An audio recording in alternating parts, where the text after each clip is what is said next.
there will be no real non-controlled currency in the world.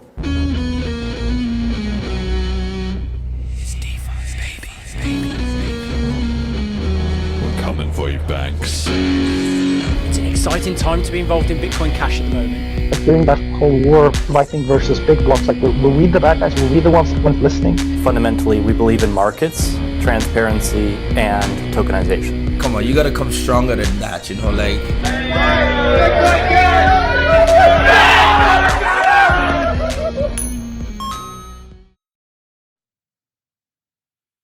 Hello, and welcome back to the Bitcoin Cash podcast, following Bitcoin Cash on its rise to global reserve currency, the number one, the king. We're getting there day by day. This is episode number 90, ShadowWizards and BTC/BSV update featuring CypherCat. Today is Saturday, the 26th of August, 2023. I'm your host, Jeremy. Jet is doing the producing, same as always. And our guest today is a top-tier BCH memer and joining Cheap Lightning in the cat-inspired Bitcoin Cash community. I don't know why we have such a feline undertone, but I kind of like it because they say it's like herding cats, right? That's kind of like the Bitcoin Cash community. Cats have 9 lives. Bitcoin Cash, also the coin of many lives. So absolutely love it. Welcome to the show, CypherCat. How do you get into Bitcoin? Yeah, so it's been a crazy ride. I've been here for at least the last, it's been a decade of crypto. So wow, it's been quite the evolution, I think, you know. A lot of different stories being told and things changing, and now we're here. But I just like that we still have this thriving community that's actually holding together, you know, what Bitcoin was in the very beginning. So that's pretty freaking awesome, you know. So you were in it from the early days then. At least from my perspective, and you know, you can feel free to correct me, but I would say, what is it, maybe a year ago, maybe something like that, is when you sort of popped up a bit more on the BCH scene. I don't know if you were inactive or you were under another name, or like how that worked out. Yeah, I needed a change of anon usernames. So, but it came to me like at probably like 3 a.m. I woke up and I just kind of was like, I don't know. I had this feeling about Bitcoin Cash, and it was the weirdest thing. I don't know why, but like I was reminded of some time in 2017 where there was like a few questions being asked of like what was and wasn't possible. And then I kind of just saw what you guys were doing, and I was like, how am I not in this right now? Right. So I just kind of flipped it all up and just was like, okay, this is the new direction I'm taking. Screw this. Let's go. And do you have a story with the Celsius token or something? Because I've seen you posting a lot about that as well too. Like they all that was stuff. So that give was us crazy. the lowdown on that. That's a whole story and a half. Holy crap. Okay, are you sure? Yeah. Let's get into it. I'm sure we got some users gosh. who got rugged or in some disaster. I don't know. Oh, it's terrible. So this is oh my gosh. So the only reason why I know all this shit is because I was friends with Mashinsky, and I was actually there as the project was being developed over the last 6 years.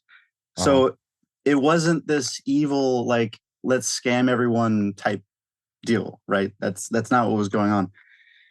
We actually got completely targeted by Alameda Research, that automated market maker. Yeah, the the one that no longer exists. Yeah. Yeah, so they were coming at us full force. Like they used a ton of leverage, and it's actually in the court documents right now. I don't know why we're not pursuing this stuff, but it's sitting there, and you can see that like there's evidence of FTX attacking and just all this kind of nonsense. So it's like, yeah, it's pretty rough. We got a lot of we got a lot of attacks coming at us, and now there's kind of like this perception, I think, that Celsius was trying to hurt people, but it's just not true. Like like what I kind of look at it is like, what would Mashinsky sacrifice a $30 billion empire to walk away with a couple million that he knew was going to be clawed back during a Chapter 11 that he authorized. It's just, it's kind of silly. That seems to be the narrative that's going along. And it's like, no, we were actually building a cool community type, like it was like the top tier lending thing. Like if you wanted to collateralize whatever cryptocurrency you wanted to, you could lend it out, and we were doing pretty damn good. So yeah, some of the crazy stuff was like Sam Bankman-Fried. He hired he hired a few individuals. I guess one of that guy from Dragon's Den. What's his name? Freaking Kevin O'Leary. Yeah. So he got Mr. Wonderful. Yeah, $15 million he was paid, and he was paid to come after Celsius. And Right. so In we what actually way? had, Like just publicly to be. yeah, making like he big was exactly. uproar. So they were kind of pointing in our direction while they were the actual problem. FTX never actually had any money in it, right? So that was crazy. So yeah, there's so much to this. It's ridiculous. Kevin So it's O'Leary, he's a bit on my shit list as well too, because when I used to watch the old Shark Tank, he was my favorite shark. I love his whole I'm Mr. Wonderful, I'm just giving them the blunt truth. Okay, sometimes he can be a bit of an asshole, and obviously that's for TV, and or maybe not. Maybe that's actually the way he is. But then he made some post at one point about like Bitcoin is going to be the next global reserve currency type of thing. It was right as he went to that Bitcoin conference. I think it was the 2021 one, and he made a post and then he deleted it. And so I had it open, so I screenshotted it and called him out on it. And then he went on stage and he like shilled the tether or something, and he said stable coins are going to be the future. And I was like, what is going on? Like, this is the most nonsensical. You know what? stuff. Here's the big thing that's important for people to know about the Celsius thing. So what happened to our treasury? We used to have a multi-billion-dollar treasury. That was our thing that was holding up, the same thing that Binance does, right? They have a treasury of their BNB token, and it's important to maintain that, right? So we had the same thing going for us. And there were certain like pieces of code or like certain things that shouldn't have been communicated. And we had this new guy named Rod Bolger who came in. He was like he used to be the CFO of RBC in Canada. He came over to work on, because Celsius was about to go like serious and like, okay, we're going public soon. We're doing these integrations with Visa. We need this guy from RBC, and it all sounds like it's going in a great direction until he wants Mashinsky's job. So he's like, fuck this guy. I'm going to go talk to Alameda Research, the guys that I was specifically told not to talk to. He starts giving him all this fucking information he shouldn't be spieling to these people about Celsius. And the next day, our treasury is being shorted to shit by Alameda Research. So our treasury went like from billions to nothing. And like no one ever even talked about that or covered it, because they were just like, oh, it was a shitty alt season or something. And it's like, meanwhile, we're watching as like these storm clouds of like fucking leverage was coming down on us, because Alameda had a rule on FTX that they could not be liquidated.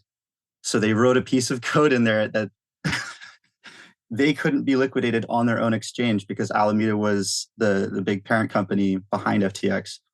Yeah. So they just basically, they can nuke anything on there. So it's good that they're gone now, Right. Okay. Jeez. Yeah, they're scary.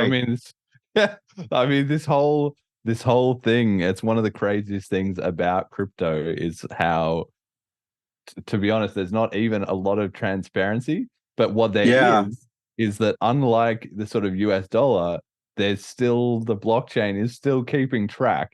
So whatever shady deals are going on, whatever market manipulation, and there's loads and loads and loads of that, sooner or later, if your numbers aren't adding up, or even if they are, but like you said, you fall victim to the wrong kind of thing, like it just all blows up and it falls apart. So I one of the craziest things about the FTX, well, from my perspective, I remember that I didn't know very much about what was going on in crypto in sort of 2018, 2019. And then in 2020, when I started paying a bit more attention to it again, I started seeing all these videos on my YouTube suggested. I was coming up with this $10 billion, like 30, whatever it's called, 30 under 30, like this guy. And it suggested it to me like about 20 times. And I thought, this is nonsense. I'm not interested in this. And I finally like looked into it and I was like, this is so sus. Who is this kid who's made 10, like even in crypto, making 10 billion is not something you do overnight. And so, I really was not surprised when it all like fell apart a bit in the end. But I have no doubt that they were up to all kinds of shady shit behind the scene, just this huge black hole of money vanishing into nothing, right? Yeah, and it was crazy. That Alameda stuff was nuts. Just, that he was handing out basically all that money was being managed by his girlfriend. Yes. And he was like, Caroline. just degenning it into random like casino stuff, just like, I'm gonna double my money. Oh, I lost some money. Oops. Like, I don't know math. This is unfortunate. I shouldn't be doing this, but I am losing all this money. Oh my gosh, that was terrible. If anybody hasn't looked into it, you can look up. There's some. It's so ridiculous. It's like, reality is stranger than fiction, certainly in crypto. But she has this like online blog that I'm sure is like archived and saved somewhere, where she wrote all this, like, it's like the ravings of some, teenage girl. I mean, obviously she's older than a teenager, but she's still sort of in that mental phase of just on some other planet with all her opinions about everything. And so she had this explanation about how she thinks polyamory is great, that everybody should be in these like mutual relationships or whatever, which is what they were all doing at FTX. And then she writes in there like, oh, but everybody needs to be in a hierarchy, so somebody needs to know who's the like top girlfriend and then who's down, blah blah blah. And then she wrote this section which was about like her turn-ons or something like that, like her kink. And she wrote, I would need to look it up to get the quote right, but she wrote something about like, oh, my turn-ons are like guys who are big and strong and could possibly take over the world financial system. It's like, wait, that is oddly specific there. Yeah, exactly.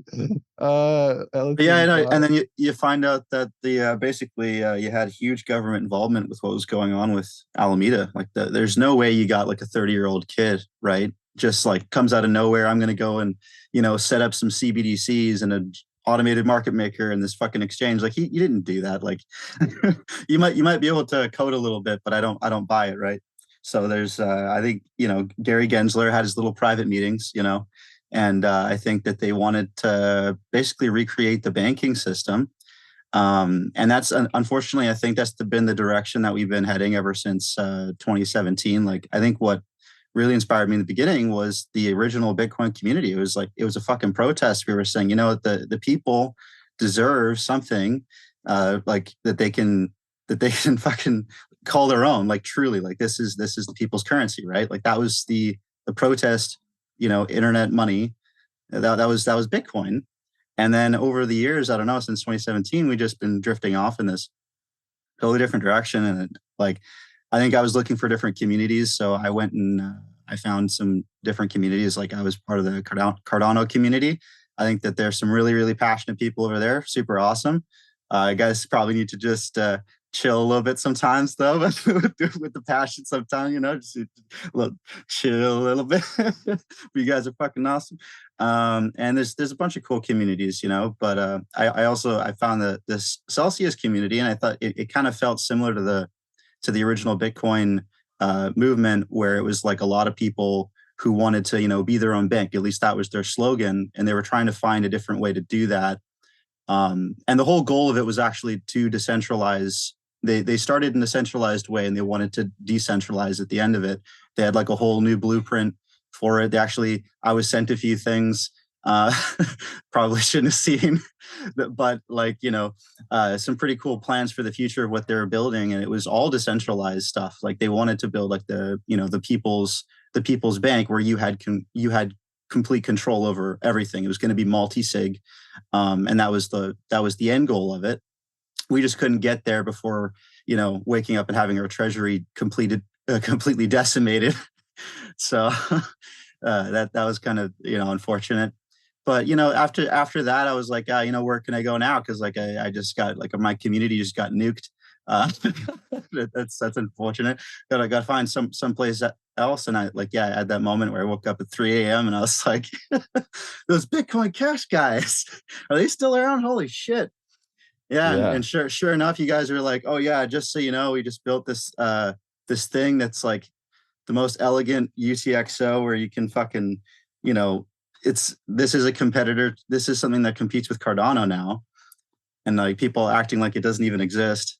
Like, but it can actually scale way past Ethereum, like this thing. But this is based on like Bitcoin code, which is pretty phenomenal. Like what the hell? So that's pretty elegant. Yeah, quietly just putting up some reps. And before we move on from all this Celsius stuff as well, I just got to ask you one more question, which is about this guy, Simon Dixon. Do you know much about him? Fucker. Because I think I've seen you tweeting about him, and I don't know very much about him, but to be honest, I don't have the best vibes from him because you always see him. He's always on these like clout chasing streams, basically. Yep. And he's always like in there in the Twitter spaces or on somebody's stream giving his like top takes of like everything that's going on. He's one of those guys who seems to be regularly involved in disasters, but at the end of the day, he somehow still has loads of money. So he's like up to some shady bullshit. Like he's always the one pulling the rug kind of thing. Yeah. But I don't know. No, if you want to comment on that. He's got a company called Bank to the Future. Please stay away from it. If you would like to read the 20-page 20-chapter novel, which is his terms and conditions that basically tell you you're screwed in bold font if you want to really just summarize it. Like, oh my gosh, this guy, he came into our community in the Celsius community, and he was telling all these people like, oh, just sign up for this program. And his Bank to the Future, you have to be like, the thing is they'll let you get in, but it doesn't mean they're going to let you get out. You shouldn't be allowed to sign your money over, or like right now, especially in the Chapter 11 proceedings, like I feel really bad for a lot of people because they're either handing over their claims to someone who can't get them their money back, or they're deliberately signing that away on his website. So he's basically promising like, hey, you can come and like invest with me. But the problem is if you sign up with all those papers and then you find out you're ineligible after the fact, right, after all is said and done, because there's actually terms that specify who can and cannot participate. So the terms for him receiving all that stuff is different from you leaving his system.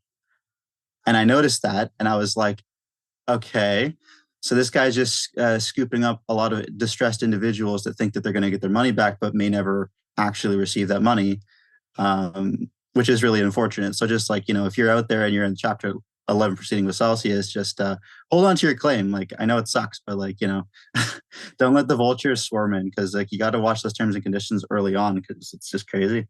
But yeah, that's who he is. He was trying to like corral a bunch of users. He admitted to me late at night he was tired at one point because we were kind of feuding, and he totally admitted, he's like, yeah, like I've been manipulating a lot of people, and this is kind of what I do to make a lot of money. And I'm like, oh, okay, like I don't know the ins and outs of what you're doing, but like you're coming at these communities that are distressed, and somehow you're leading them into ways that you can profit. Like you're basically a vulture, right? He's just a Twitter vulture. So just be wary of that guy, like to anyone, I would say. Yeah, I certainly don't know the full lowdown on what he's up to, but it certainly seems strange to me that I don't have any of these claims. But yeah. He did a TED talk, which was hilarious. So that it started off by, be your own bank, Bitcoin sovereignty, all this stuff. By the end of it, he was saying, just give me your Bitcoin and I'll be your banker. Yes. So by the end of it, it's like shows his true colors. Yeah. And it's such a strange thing because I'm pretty sure he's been around for quite a long time though, and it really comes back to what you were saying about the early Bitcoin community, which on one hand had some of the most like upstanding, stellar, like passionate, ideologically motivated people, and then on the other hand also had so many like scammers and different people, and some of them have just dodged all of the problems along the way, and they're still floating around with now a lot of extra credibility just for having been around a long. You haven't actually had a positive impact in the scene, right? So it's a strange situation we find ourselves in there. But I think Bitcoin Cash, this community is pretty damn awesome, eh? Like I don't know, like we just had the Bitcoin Cash autist, right? He BCH autist on Twitter. He just made this incredible, like he basically made non-fungibles fungible recently, right? And like I don't know how that's not in headlines everywhere, right? But he built this like little contract that runs in the back of your NFT where you can actually like take real Bitcoin Cash and back it behind this NFT, and you can use it as like a little banking vault that you can have as like a time lock for whatever set amount of time. And he built that, and I'm like, so you just made a fungible NFT, like that hasn't actually been done before. You realize that, right? He's like, yeah, whatever. Moves on to the next thing. You know, now you guys are building like this freaking auto scaling by next year, which is incredible. So we're never gonna have that discussion about like, you know, the block size wars again. It's just gonna be like, you know, it's like the way that I look at it is like, imagine if Visa was monitoring their systems, right? And everything's going great and all the transactions are going through. Then you get a little error message at the bottom of your screen that says, please expand storage drive. And then you're just like, you know what, boys, we better pack it up, better rethink this. Instead of following that clear and very direct message, I'm going to throw out Visa and start from scratch. Really just like no, you just expand the storage drive. Like we keep moving forward, and it's not that hard. We got to plug in some hard drives, maybe a couple SSDs. That's fine. Let's scale the frickin' network and not have to talk about it because it's it's just the way it is. You got to pay for storage space. That's all it is. It's crazy. Yeah, what a decade of denial. yeah, it really has been.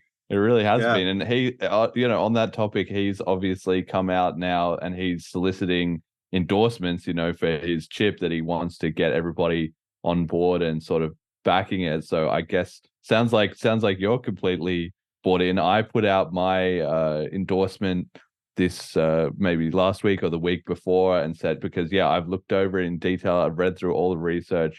It all looks really good. And honestly, I would be thrilled if we can get it locked in November so that it goes live in May, because, once it's in, and then everybody will just forget about it and move on to the next problem. It's such an obvious thing to just clear that roadblock away while it's not sort of contentious.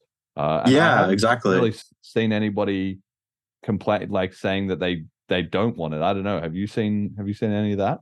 I don't think so. I think people have come up with, certain theories and questions that I think are very important to ask, honestly. No code is perfect, and not even you might think that every blockchain and every computer and everything, all this software is just running flawlessly, but the best companies in the world, the best programmers in the world, it's not all perfect, so it all has to be maintained.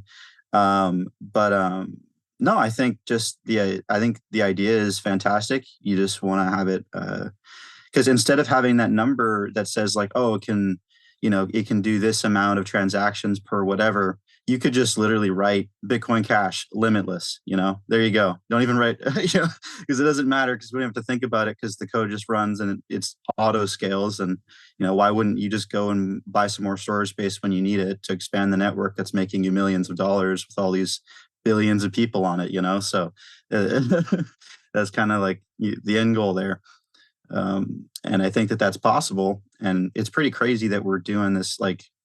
We're not only capable of being this very competent money because of the transaction fees and the actual speed is like on point. Like it's not just that, but we're actually able to run these smart contracts now. And that's pretty damn seamless because it's done on such like it's like on that kind of, it's almost like if you were to strip down Windows and make it faster, you know what I mean?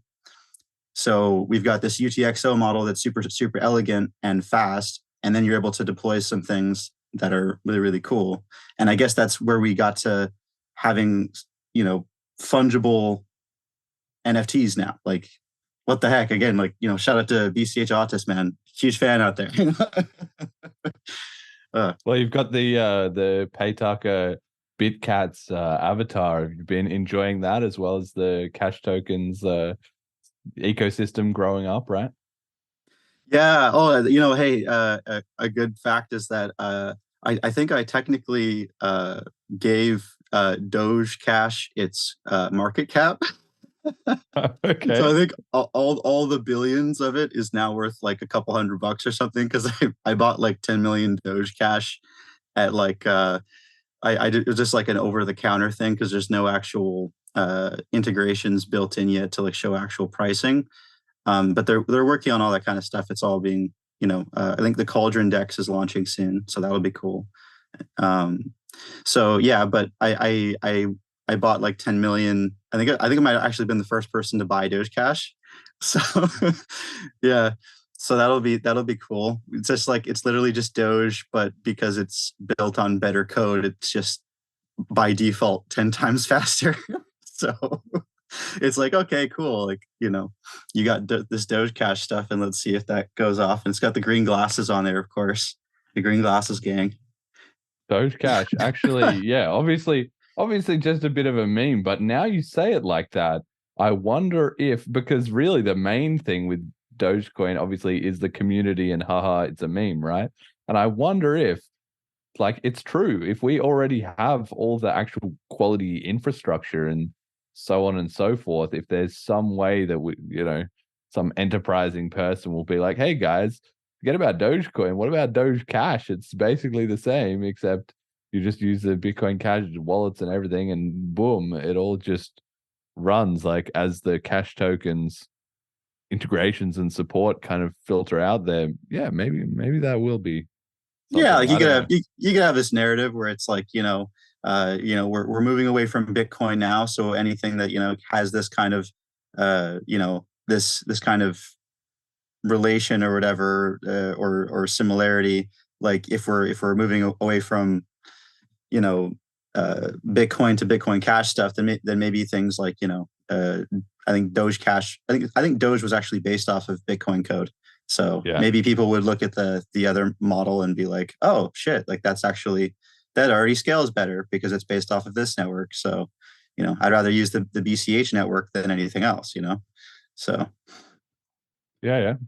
Could be. I mean, maybe I'll have to get like 1,000 of them and just sit on it or whatever. It's probably like 10 million for $10 or whatever, right? Because that's it. My old Dogecoin stack from back in the day, which got rugged on Cryptsy. If I'd had that, I would have been looking pretty good these days. But this time, not happening again. I feel you there, man. Holy crap! Yeah, holy crap. It's been a long journey with Dogecoin, as with everything else. But I got to give an update about Selene. So obviously, we've still been cracking out the updates on Selene wallet. So V1.0.12 is still in development. It's not being released yet, but Callisti told me that probably either in the next week or the week after, we'll be dropping that. So that's going to have 12 new languages: traditional Chinese, Arabic, Farsi, Filipino, Hausa, Indonesian, Dutch, Polish, Romanian, Swahili, Thai, and Ukrainian.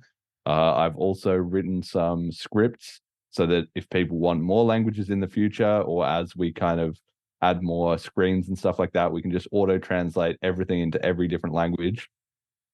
So that's basically taken care of for the foreseeable future. Callisti has been working on our build pipeline, which doesn't make a big difference to the end users, but we've had some problems with rolling out updates, so that will be quicker and faster.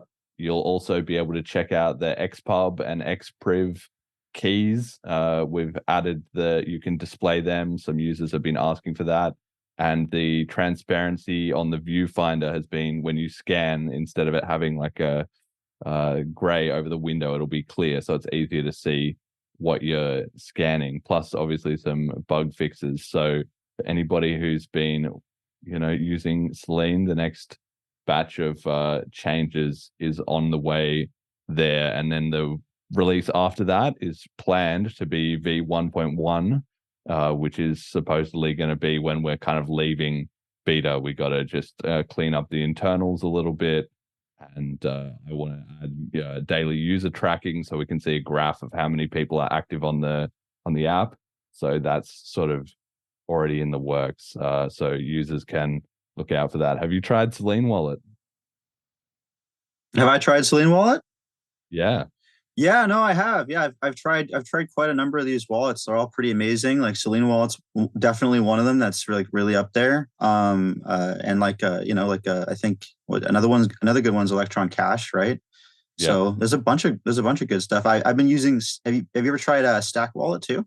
Yeah, I have, because we had Diego on the show recently, and I was playing around with it obviously before I went on his show and before he talked to us. And yeah, they're great as well too. It's really like, it was all obviously instant, and they pride themselves on their UI and stuff. They've got some nice UI, like it's quite clear what's going on. So for a multi-coin wallet, I would recommend Stack Wallet, certainly. Where Selene is adding all these other coins, but if you're the kind of person that's got a little bit of BTC, a little bit of BCH, a little bit of XMR, a little bit of this, that, multi-coin wallet makes it so much easier. So I would certainly recommend that. Yeah, I think Selene's great just for there's the simplicity of it. That's what I love about that. It's nice to have the ones that are like, just like straightforward, easy to use, anyone can take advantage of it. And I think that really serves a really great market, right? Yeah, because we're trying to get people to get into crypto here. That's right. They're not going to do it if it's a disaster with too many different things. And so we've had some chat in the Telegram. People have been kind of discussing that as well too, like some of our users, as we're discussing, okay, we're going to maybe add this and add that. Some of our users are kind of saying like, no, guys, we just wanted to stay simple. So I want to just reiterate that our plan is about as complicated as it is right now on that home screen where you just do send and receive. We're going to try and keep that, as simple as it can be, just the way that it is for the new users. And then obviously more settings will be added over time to customize things, but that's obviously in the settings screen, and they have sensible defaults. So if you never play around with it, that's fine. And then anything else complicated, we're going to put in a new tab, which should hopefully have all the more complicated stuff. But you should probably even be able to switch that off. So users who just want the simple cash wallet, don't worry, we're not going to change that with loads of random stuff that you don't want. We're going to just keep it simple. But we will also be adding loads of advanced and more powerful and fun stuff as well too. But that will be more out of the way, because the key thing is, it's got to be cash. You got to just be able to pay people, right? You guys ever think you're going to launch your own token? I don't know. It's a thought somewhere in there. I'm a little bit questionable on the legals of doing that, but I know Callisti is very keen to do an NFT drop to some of our earliest users as well, to reward them, maybe to the Flipstarter contributors, things like that, and then have, I don't know, some kind of mechanism around that, or maybe do some artwork or something. We haven't really figured it out yet, but yeah, it could come in the future for sure. One thing though is we've definitely got to add cash tokens into Selene Wallet before we do anything like that, because it would be pretty bad to say, hey guys, check out our new token. Download one of our competitors to try it out. Download one of our competitors.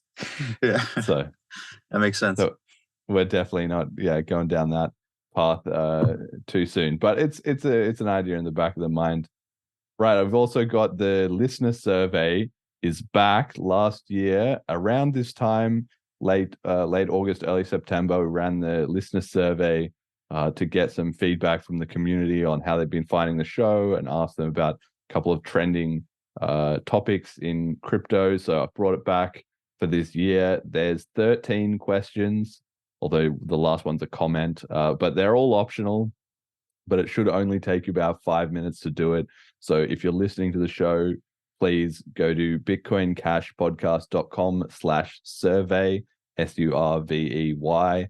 I'm not advertising that on Twitter or on Telegram or anywhere else. And I hope that people please don't spread the link around, because I just want it to be that if you actually are listening to the show, you can hear about that. Last year we got 37 responses, so it would be, plus Jet and I did it, so it would be super cool if we could get a few more this year and hopefully see some growth in the show that way. But it only takes 5 minutes, so that's my shill. Check it out and fill out the survey. Did you get a chance to do it? I sent you the link beforehand, but it was only just before the show, so I don't know if you had a chance to look at it.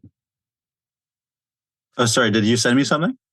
Yeah. I was just saying, did you take a look at the survey? I sent you the link before, but it was only like 5 minutes before the show. So if you didn't get a chance to look at it, that's fine. Oh, okay. I see it. All right. Well, that's all good. You can probably even just fill it out in the background. It's really quick. It only takes 5 minutes. No pressure, but I was just. It only takes curious. 5 minutes. Yeah. Yeah. I really got it. It's the same as Bitcoin Cash. It's got to be fast and easy. Right, we got to check in on the price. So this week, Bitcoin Cash is $189.42 USD. One BTC buys 137.2 BCH, so we're a little bit down in that regard. And one Ethereum buys 8.6 BCH, stable on that ratio. So we've retraced a bit from when we got into the 300s on the back of that huge pump, but we're still way ahead of that like 100 to 120 range we were at for a while, and all of crypto is kind of on the slide a little bit at the moment. Litecoin is only 3 spots ahead of us on the coin market cap. If we could just get a nice billion pumped into our market cap, we'd flip them, and I'm so excited for that because I can't wait to tag LDC Underground on Twitter and call him out for his terrible coin that he supports.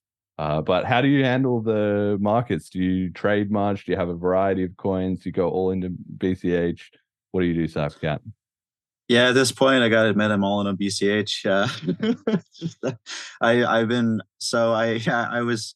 Of course, I've read many different white papers over the years. Like it's too much. It's like, you know what I mean? It's kind of, at some point your brain just kind of turns off a lot of it. Like, and then you find a couple gems, right? Like it's kind of like static. And then you find like this one TV channel that you actually want to watch. And like, you know, it's crazy enough, but the original Bitcoin white paper is pretty damn good, you know. Like peer-to-peer electronic cash wasn't such a bad idea. So we've got, you know, we've come far in many different ways, but we've also kind of stayed in place for quite a while. Like the scaling debate is so crazy, but yeah, I'm all in on BCH at this point. All right, nice. That's what I like to hear. Perfect. And we're going to find out. That's one of the questions on the survey. We're going to find out if the listener base is like that too. Last year, Monero and Ethereum were the most common ones that people also had, and also a little bit of BSV as well too. So it's good. We're going to talk about that today. But I'll be interested to see, especially because this is the second year we can see if the composition has changed. You know, if maybe everybody's like more heavy on BCH now, or they've got more into altcoins, if we have new users. Yeah, I'm really looking forward to doing the comparison of last year to this year.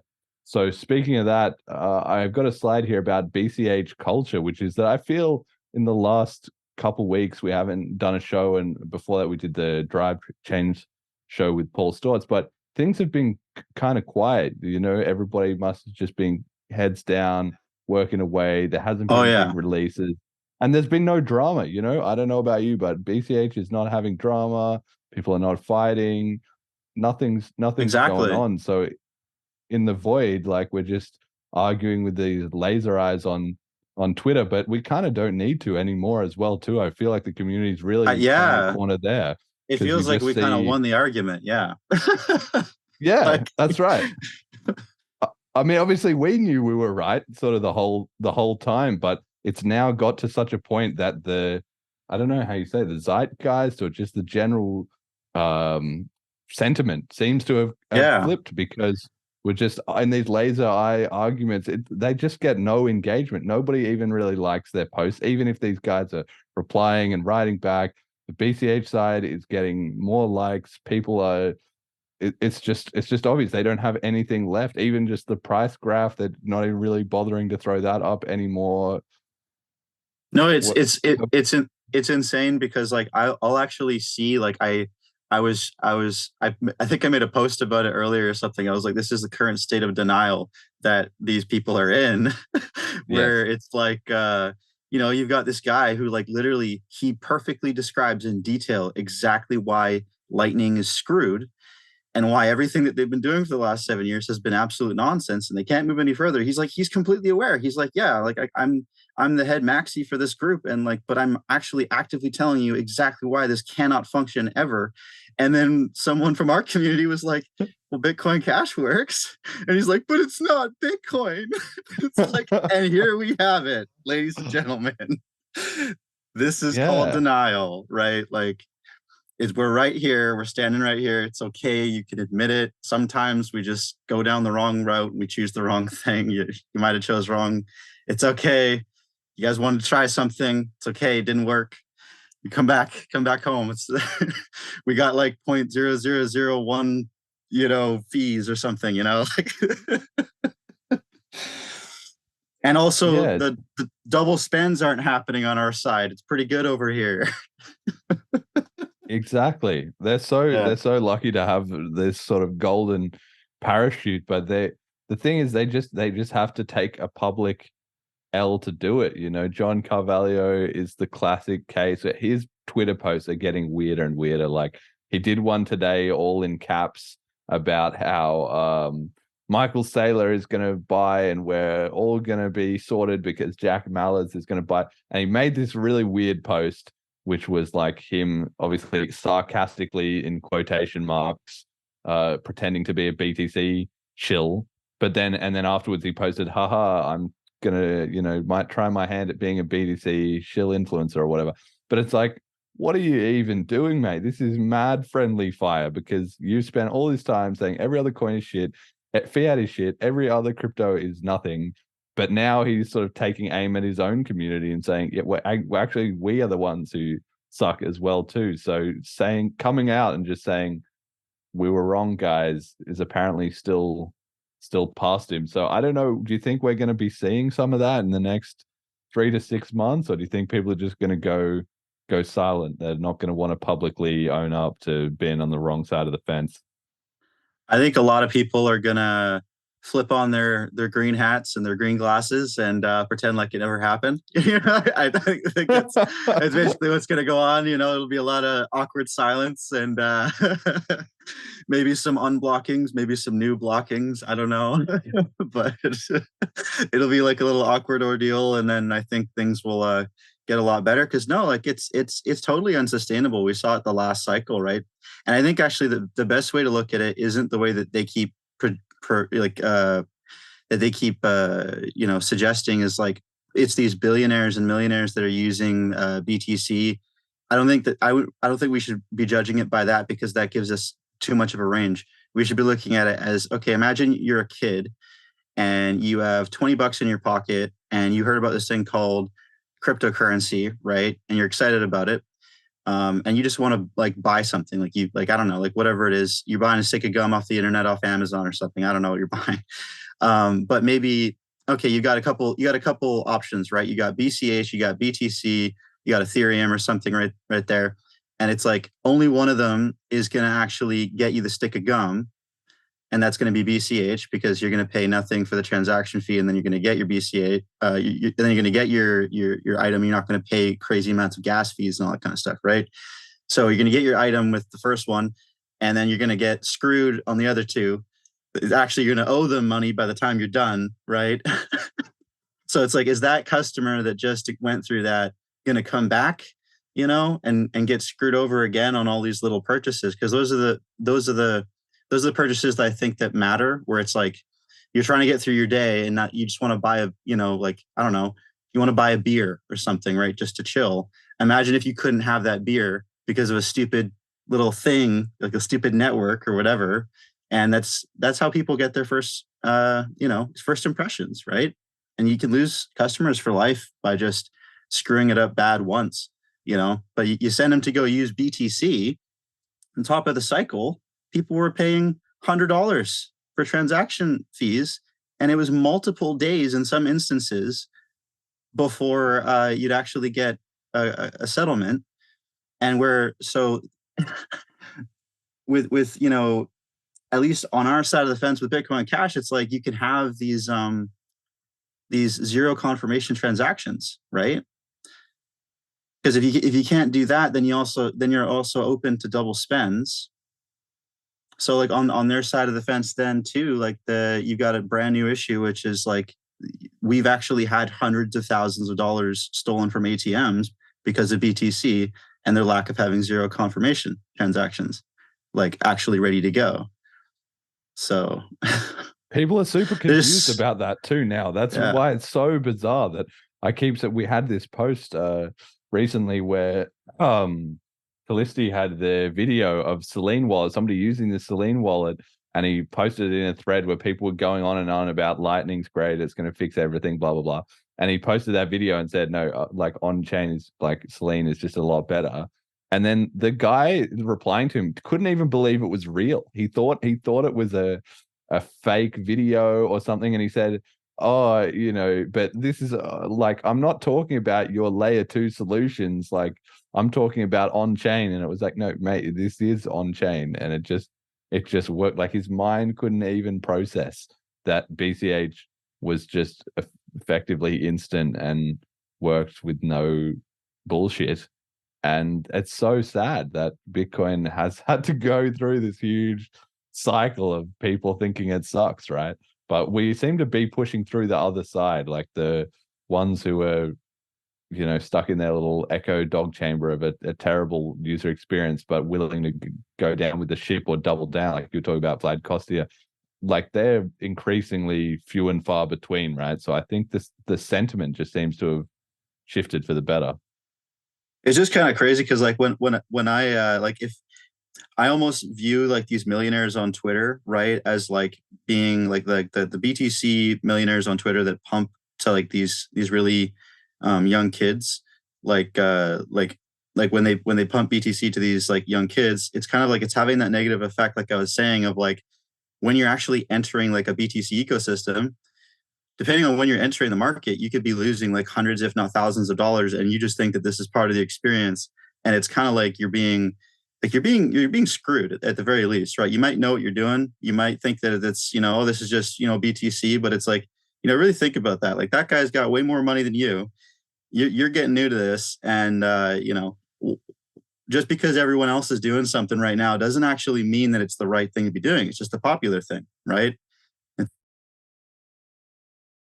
Yeah, exactly. It's like, Bitcoin Cash might not be the most popular thing right now, but, like just because Bitcoin Cash is the most popular thing in the world doesn't mean it doesn't have a shot, I think it actually makes it more likely that we're just kind of chilling right now. We got to build some more.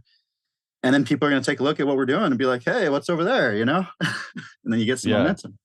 Yeah, that's it. I think the sentiment has turned around, but that's not enough. And that's what I've been sort of talking about in the Telegram group recently, has been that we've, like you said, we've won the argument, and it seems everybody has, not everybody obviously, but vast majority, the general impression seems to be that the argument's over. Like the BCH people were right; they're still around. Lightning sucks.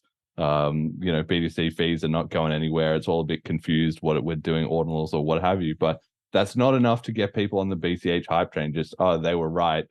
Okay, good stuff. Like, but we've got to now have some breakthrough products and stuff. So my plan to facilitate that is what I'm calling ShadowWizards sessions, which I will be doing the first one of on Friday, this coming Friday, the 1st of September at 11 a.m. UTC. So my plan is, obviously we've been doing the podcast, and that's kind of like a marketing effort for Bitcoin Cash. But the way I think of it is it's like a company, right? In a company, you have your external facing stuff, which is like your sales, your customer success reps, your account managers, your sort of marketing division. That's all external facing. That's like what the podcast is. But then you have the other half, which is kind of behind the scenes. You've got your product, your tech, your designers, your QA engineers, that kind of thing. And BCH needs a bit more of that, I think. So my plan is to start doing streams where I had BCH builders. I'm basically bringing that back, but instead branding it with the ShadowWizards stuff, which is a bit cooler, and doing product development and feedback. So we're going to start with some of the Selene dev. So I'm going to get Bitcoin Jason and Leo on to talk about making a map for the merchant maps that all wallets need to have. Well, we need to have one too. But we're going to do our product session where we discuss what are all the trade-offs, what are all the options and everything, live on stream, just like we do the podcast, right?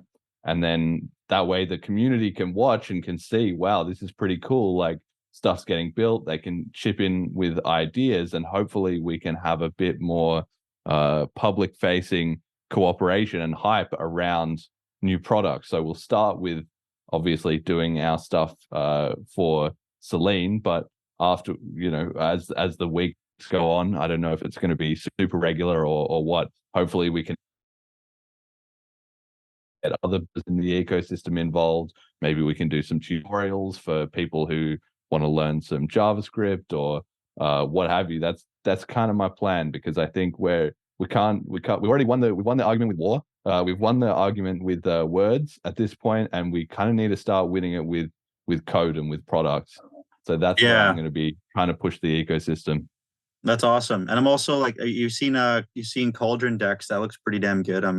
Yes. I have no affiliation or anything. I'm just saying, like, it's going to be nice to see some of those cash tokens, actually start to hit valuations. I wonder if Doge Cash will actually have any value at some point. I gave it its made up market cap, but the real market cap, once it's live trading, it's got liquidity and you can dump to get loads of sats. I mean, but I like this, and this whole idea of the ShadowWizards, right? So it's kind of inspired by the Taproot Wizards, obviously, that Eric Wall and Udi are doing, and they're not willing to talk to me or argue about it, because they know they'd lose, right? They will steadily ignore any mention of Bitcoin Cash. So my plan is, if they're going to ignore that, we just got to get in their face a bit more. But their whole thing has just been, okay, we're going to do the hats, and that's actually cool and fun,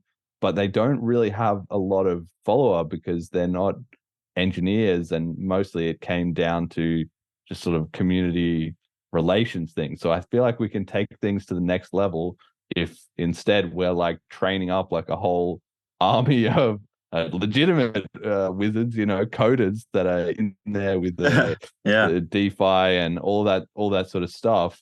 And I'm trying to add on to this. Branding seems to have emerged sort of quite organically a little bit, because I didn't necessarily start this. It was actually more like these Cauldron Dex guys. They kind of started up a little bit of that. So I think let's keep the momentum that's going. Smart. Yeah with that. And what kind of products or services are you most excited for, do you think? What should we be focusing on in the cash tokens or DeFi stuff to build for BCH?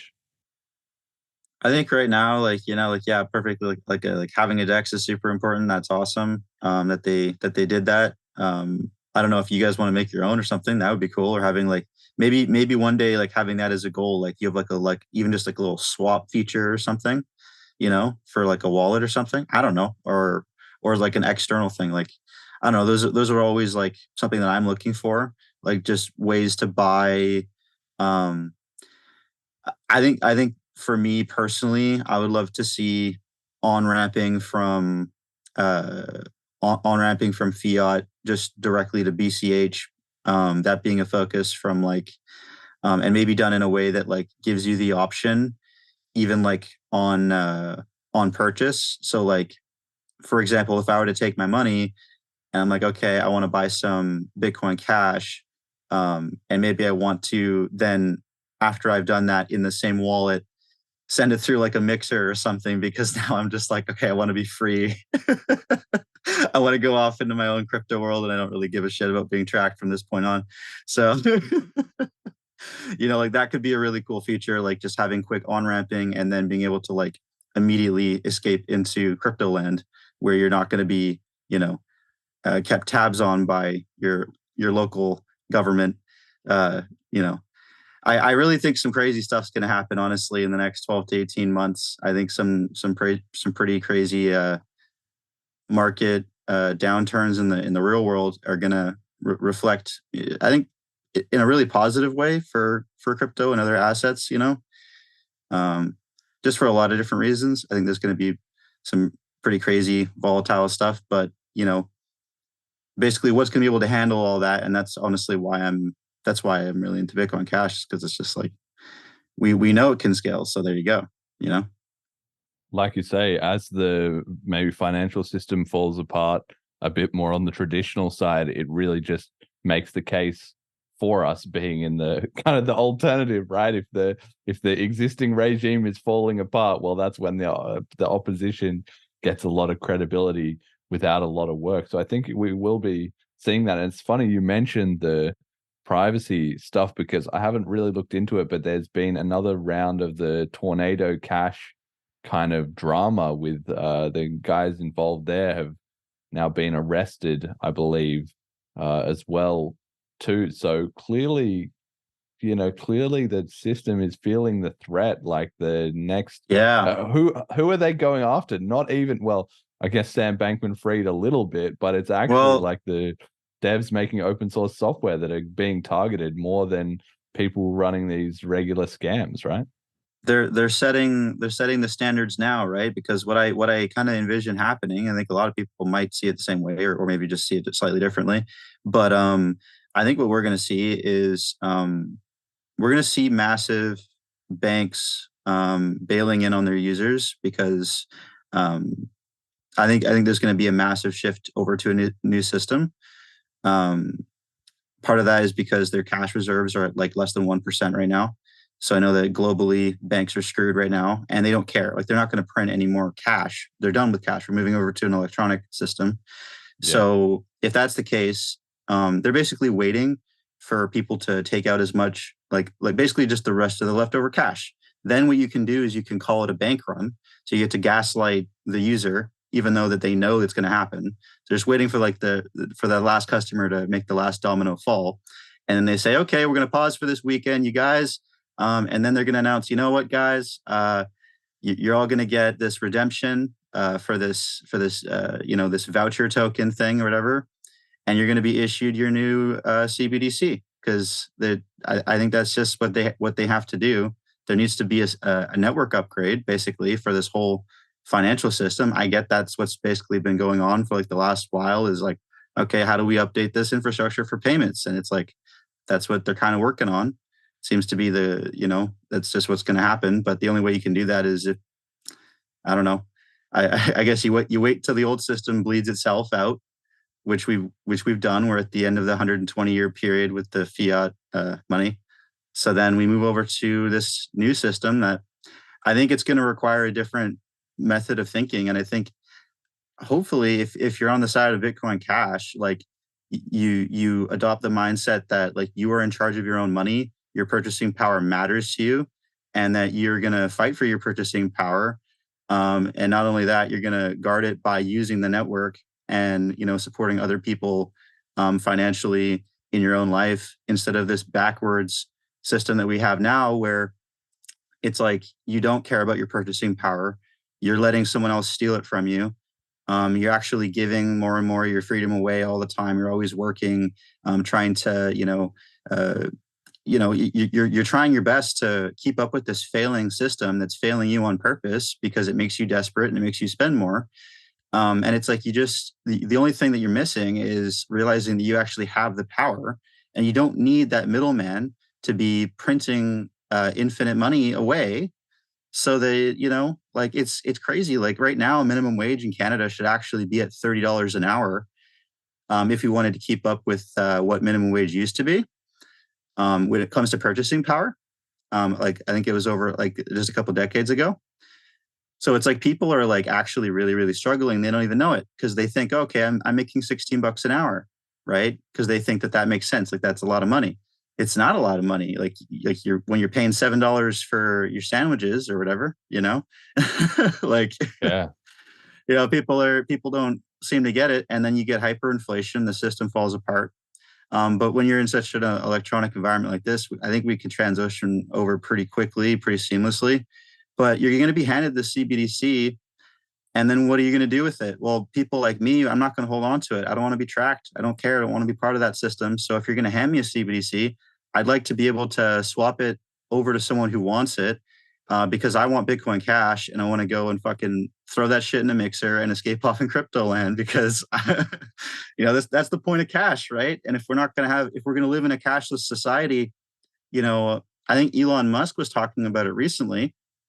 He was talking about how the role of cash has nothing to do with being physical. It's the role of cash is to be the bridge between the legal and illegal because there are some laws that are unlawful, right?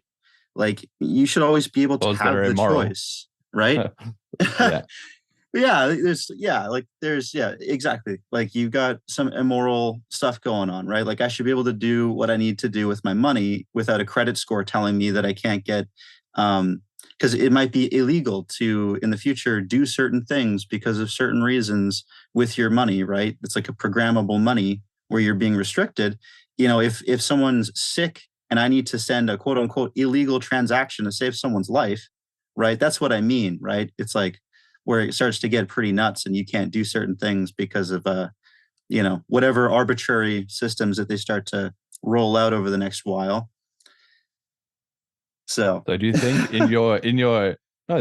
this is spot on. And do you think in your area, you said about people are going to be obviously handed some new system. There will probably be in the switchover period, there'll be elements of trying to blame, the banks are failing. It's crypto's fault probably will be the kind of line there, right? Do you think people will fall for that?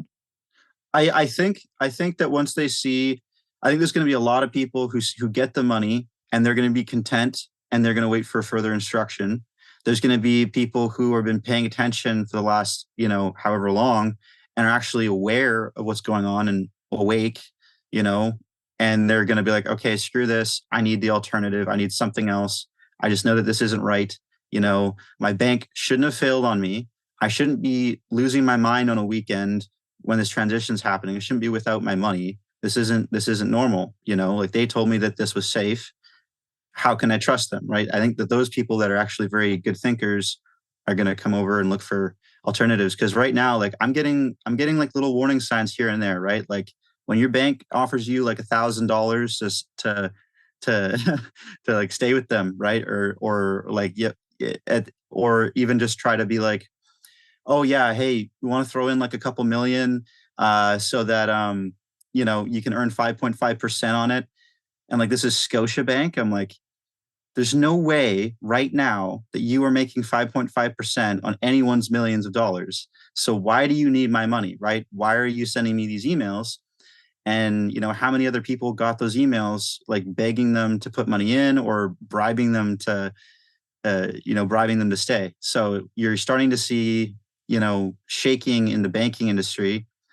I think in America, there was a lot of banking collapses all in 1 week. It was like a few weeks ago, or a couple months ago, I guess now. But you're starting to see things shake. And I think that, there's going to be a crazy changeover, but I don't think you can necessarily save everyone. There's going to be some people that they just want to do the regular thing, and that's sad. Like that's what I wish that we could that's why I hope we can be really loud as a crypto community when that changeover is obvious, because we're going to be called the scammers. We actually will. Like that'll be the thing, is because they're going to be losing credibility. We'll just be gaining ours. And so you're going to have a lot of people who were loyal to these banks, but now are questioning.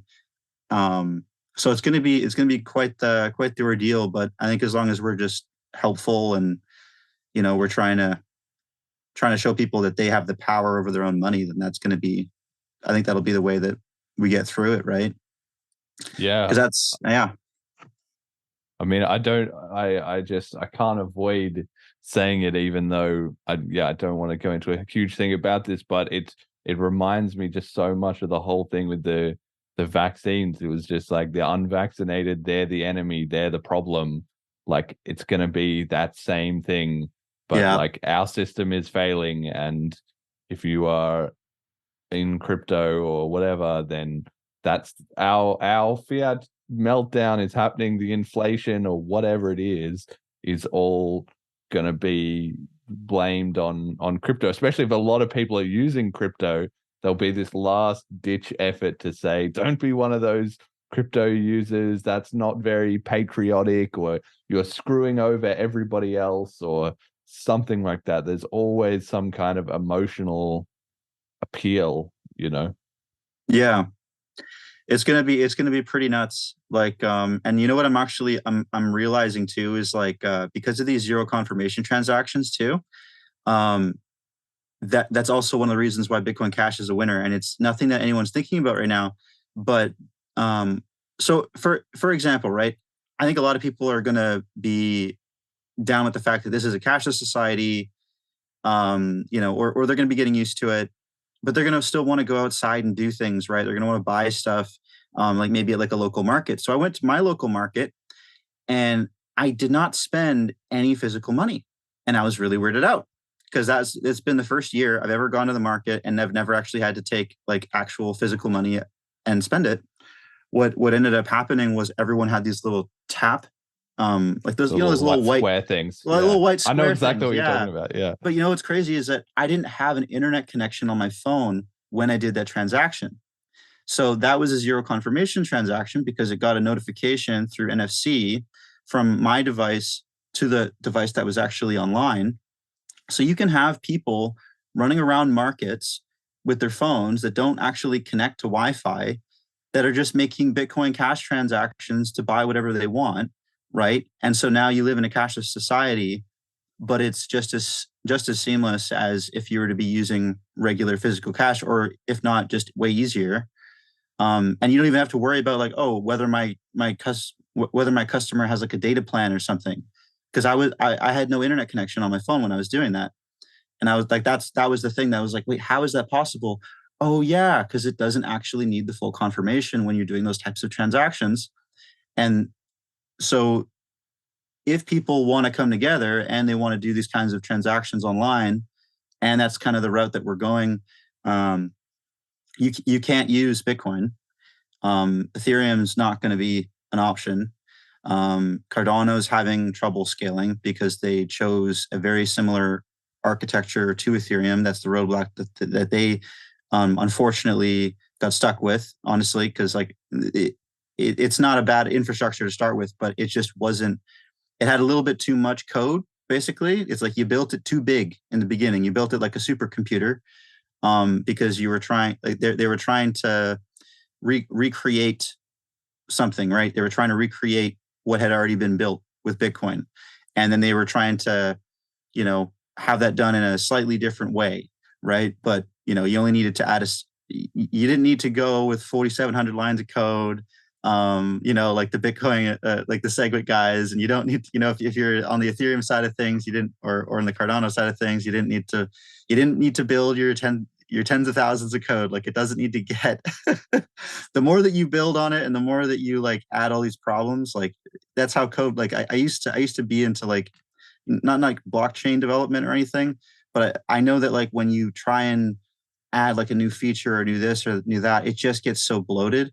Right. And so I think that's what they're running into, is all I'm trying to say. Right. I think that like Cardano had like a really good shot, and I think it might have a lot more room to run, but unfortunately, it's being hindered by the way it was, just because it just started off with like the blueprints being a little bit too bloated. That's all it is. It's not even like, oh, you can't code, or like, no, they're phenomenal when it comes to that stuff. I think it's just, we just have a little bit more of an elegant solution, which is, it's good for us. And you're going to have, the ones, you're going to have those lightweight, super compatible, zero confirmation networks. Those are going to be the ones that dominate in the future when people are just doing regular every day-to-day stuff. You know what I mean?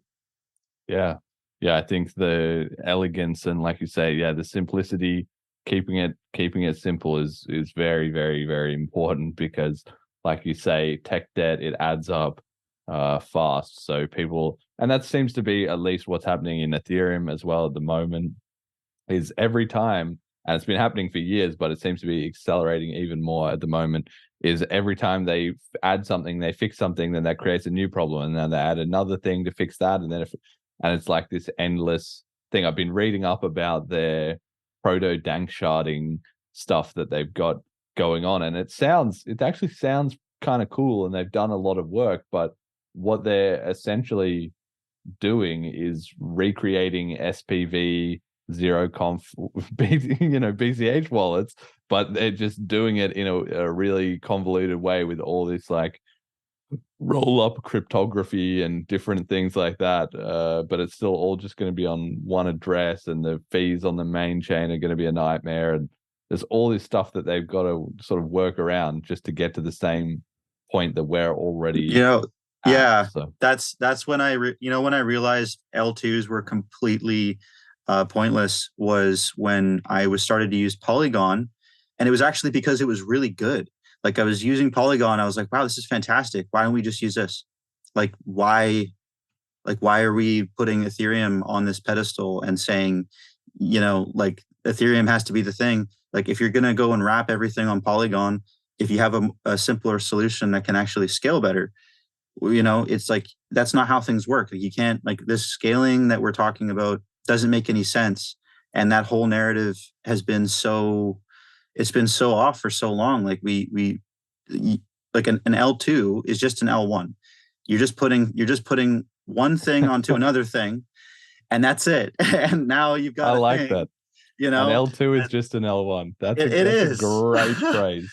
It literally is, though, and you're just taking customers away from that ecosystem. Really, like, it's crazy. Like, and the more that I saw that happening, I was like, there's something wrong with this whole narrative, right? Like, they tried to build a story about how Bitcoin couldn't scale, and now look at where Bitcoin. Well, I don't even like to refer to it as Bitcoin. I just call it BTC at this point. So BTC is now shrouded in Lightning Network, and it's actually like, it's part of it now. It's like, it's part of its, like, isn't it part of its code? Like, maybe, am I wrong? Because like I don't think so. Directly, when SegWit was built, there's like 4,700 lines of code that made it compatible with Lightning. Yes, because without SegWit, it wouldn't have been compatible, which I felt was kind of odd. But then, once it was actually built and they're going in this experimental direction that was kind of completely unnecessary, they have to, I don't know if you saw that 3-part video series that just got posted to Twitter. I know someone posted it, but the guy basically starts off, he's like, you'd have to make two, you'd have to be under two schools of thought here to even begin to build the Lightning Network. And if you thought either of these things, you would be wrong. He's like, in order for us to even get started, you would have to believe both of these things, and those things are wrong. And I think it was like one that was like that Bitcoin couldn't scale, and something else. I forget the second thing. But I was like, yeah, like, and it was just so eye-opening, because it's like, Jesus, we have been running it in place for like 7 years, waiting for people to do pretty much nothing. Like, you just need to scale the damn system. You need storage space. You need nodes. There you go. It's like Satoshi left it on a piece of paper, and now we got this Bitcoin Cash autist guy on Twitter, who now he's making it freaking auto scaling into the future. Like, that's pretty phenomenal. So Yeah. I don't know. So That's cool. on that BTC stuff, because I put that in the title of this episode because yeah, like I said, we're gonna need to wait for a little bit more product dev and stuff to be coming out on BCH, but things are really degenerating fast in our little sibling chains there. So you've had recently Paul Stortz trying to get his drive chains stuff over the line, and I've got a community comment of the week here from Zenda CTV, ZND Toshi, who said drive chain people are the new B caches, which is just like you can see that the things are set up for them to just cannibalize each other because the B caches are the evil bad guys in their little narrative. And then once somebody comes along who wants to try and fix things, add things, change things, or whatever, then they just get labeled as the B caches. Wow, yeah. It just turns into more infighting. And at the same time, you've got these separate CTV people trying to say, but what about CTV? And everyone's like, no, okay, we don't, that doesn't So really sound that great. they're tired of directing the anger at the Bitcoin Cash community because we keep winning these arguments. Like they can't even win. Like they're just targeting random civilians. like who do I take out my frustrations on? Who deserves it? You know? Oh, this random guy here. Let's just label him a B casher. Ruin this guy's day. That's spot on.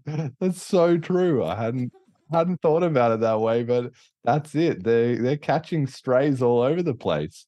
And like you've got and the ordinals thing has kind of died down, but it's weird because you had one section of the BTC community sort of saying, guys, ordinals is dead. Haha, Udi and Eric were wrong. Like we totally showed them ordinals is nothing. And then at the other hand, and it's true, like the sales volume and stuff has significantly dried up. But on the other hand, you had the ordinals people saying, oh, but we're still doing like something crazy. It's 50 or 70% of the on-chain transactions on BTC are still ordinal related. So all these hodlers, they must be hodling pretty hard because the actual end users seems to now just be dominated by these ordinals people. So I have no idea what's going on in their community. It's crazy because it creates infighting because half the people don't think it should even have like taproot functionality because like that whole discussion with sorry, just 1 second. But yeah, you're saying like, so the BTC people, they're kind of in a mess about whether we're going to have ordinals or not, right? Taproot, yes, no, nobody knows. Yeah, I think it's kind of like, I don't know, people keep opening the door. Sitting in an office and everyone's like, what's going on in there?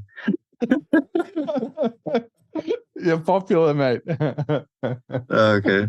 Yeah, no, I don't know, the whole it really hurts their narrative, I think, the whole ordinals thing even being a topic, because one of the things that they were coming at us with was like, oh, it's so stupid that they're, putting NFTs on this, like I can't like, oh, like they think it can scale that well. Like, yes, it can.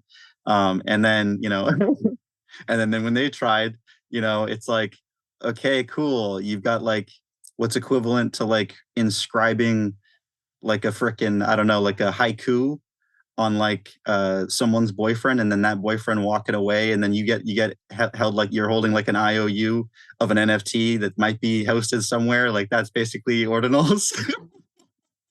Yeah. And I'm like, I'd like to have it on chain, please. Like with Bitcoin Cash, at least you got it on chain. There you go. Oh, you want your NFT? You have your NFT. Fantastic.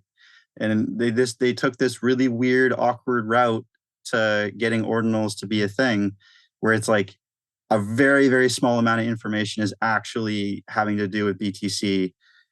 And then the rest of it is kind of just very centralized. And then like, and you have people, the whole conversation is still in that Lightning conversation. So you're like, it's like you're going to go KYC yourself so that you can buy some Bitcoin, so that you can purchase the barely functional, somewhat hosted BTC ordinal that isn't really an NFT and doesn't want to be called crypto. Like, yay, we made it, guys. We did it. No.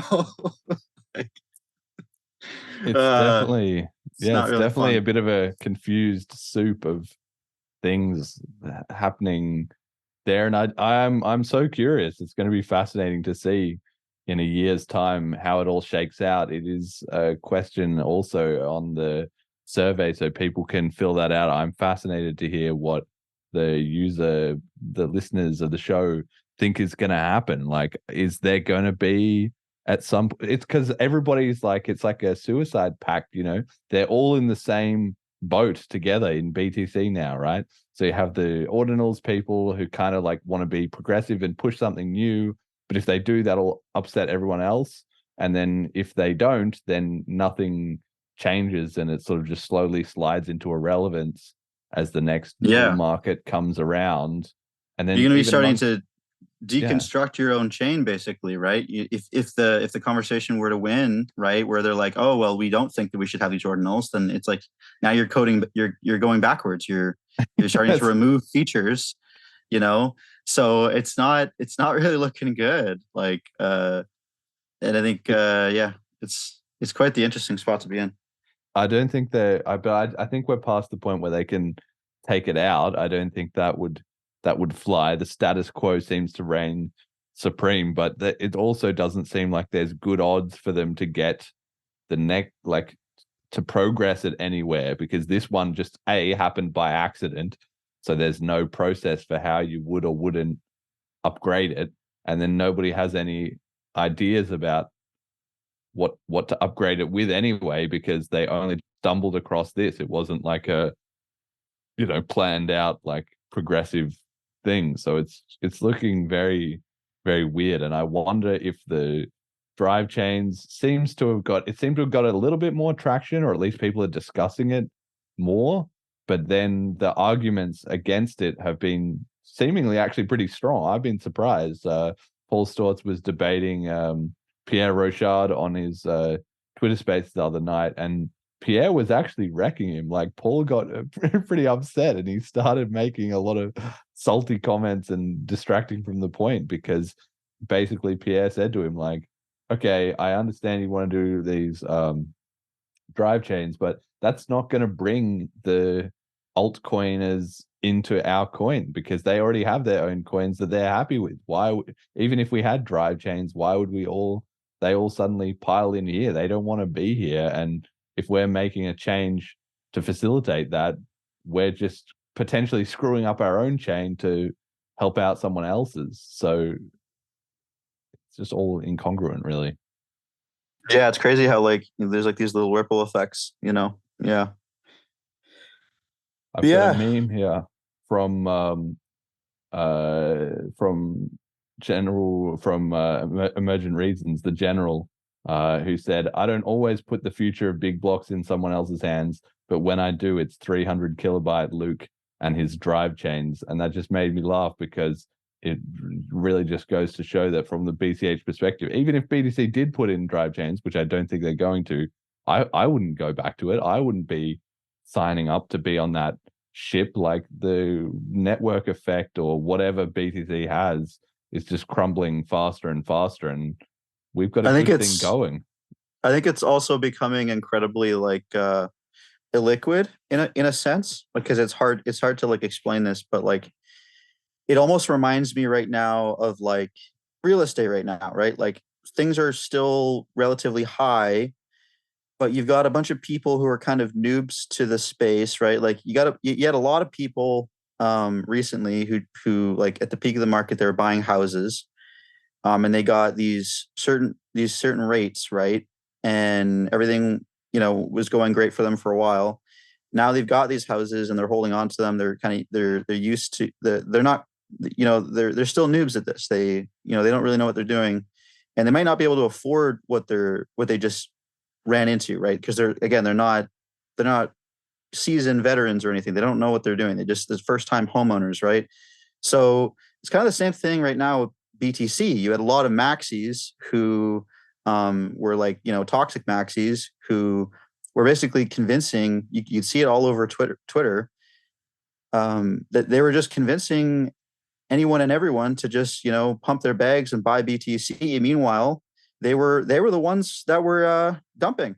Like so someone had the big bags and they were dumping while all these new people started showing up. And so now, like all these years later, I don't know, BTC has done what is it now? So it's been 6 or 7 years, and we reached 19,000 6 or 7 years ago.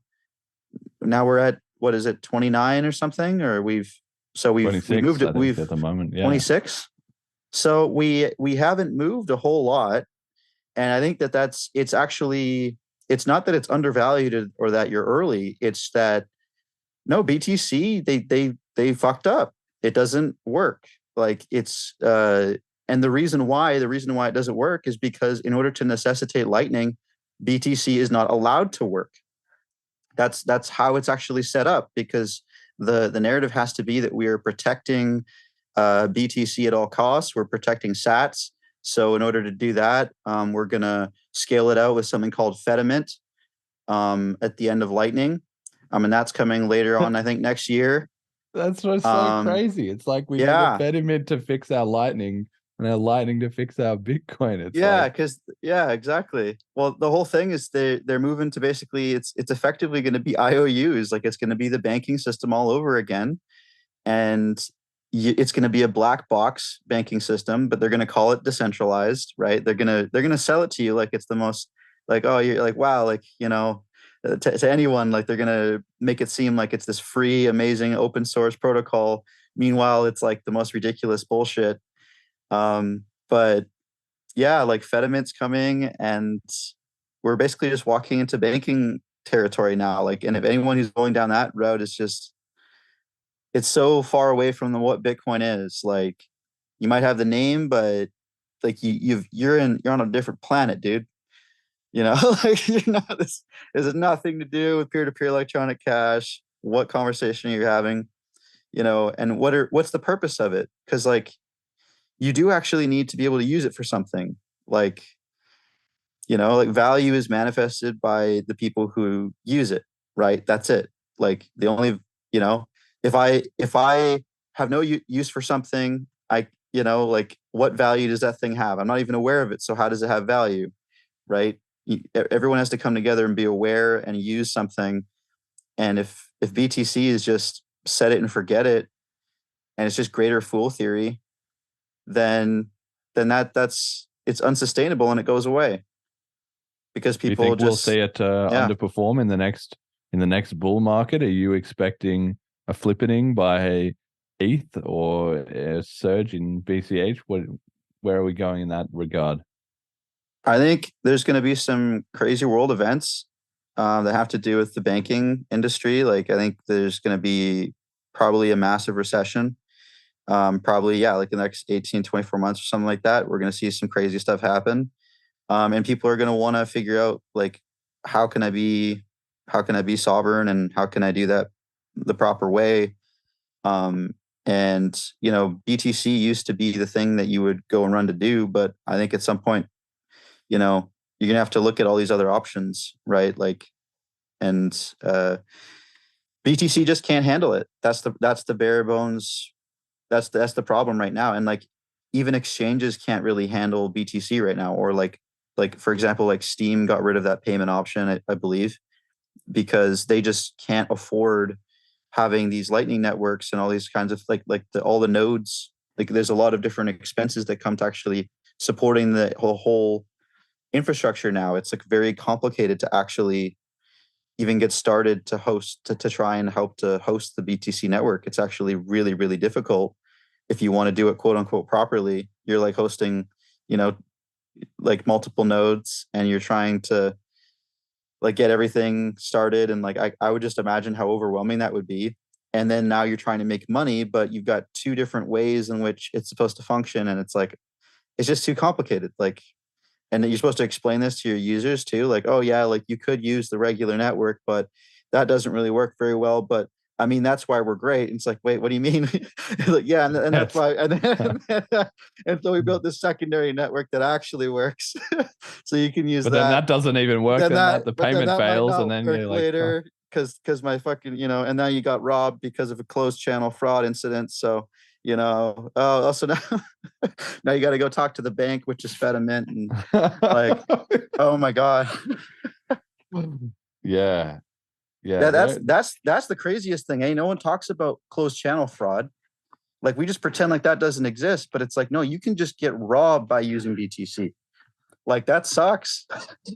Very few people are actually using it. I think that's why it hasn't been such a big problem. I commented on there's a Twitter people called Bitcoin Explorers. It's a couple. It's a guy and a girl, and they're obviously big on Bitcoin, and they travel around. They actually seem pretty cool. So I followed them a while ago, and the girl posted a video of her tipping someone, and said, like, can Visa do this, like instant fast transactions to anyone kind of thing?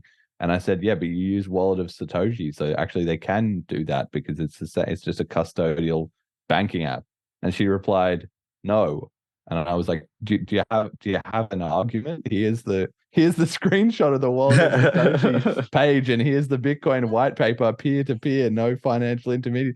And he just didn't reply. Like, they're just I didn't know you were working on Saturday. Yes. Disaster. Yeah, like what are we in awe of here, right? Like, we didn't fix any problems. We're just being like, wow, a transaction went through, yay. Like, that doesn't make any sense. I'm not gonna jump up and down every time I buy a coffee on like with my Visa, like like that doesn't matter.